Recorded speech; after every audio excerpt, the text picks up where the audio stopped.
So in this video, I'm going to show you how to find an estimate for the mean from a frequency table. So we've got the table shows information about times in minutes for 60 students to get to university. The time taken is from 0 to 10, 10 to 20, 20 to 30, 30 to 40, 40 to 50. This is the amount of students which were in each group. Work out an estimate for the mean time taken to get to university. So write in the table, and then you need to add two more columns. We need to take the midpoint of t. So the midpoints are going to be 5, 15, 25, 35, and 45. The frequencies will be, what we need to do the frequency, what we need to do the midpoint is multiply each one of those by the number of times it happens.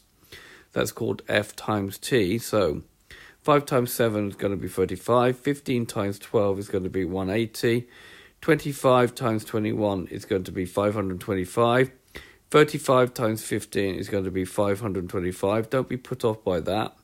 45 times 5 is going to be 225.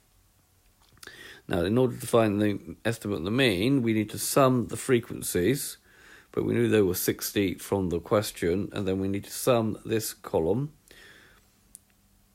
which is going to be 1,490. Now, an estimate for the mean, and it is an estimate because it's only that some of the original meaning of the data has been lost by grouping it, is the sum of this column, ft, divided by the sum of f. So it's going to be approximately equal to 1490 divided by 60, which gives me 24.8 minutes. Now, is that answer a reasonable answer? Well, the mean would have to lie between 0 and 50. Our mean is somewhere in this group here. So it looks like that's quite a sensible answer.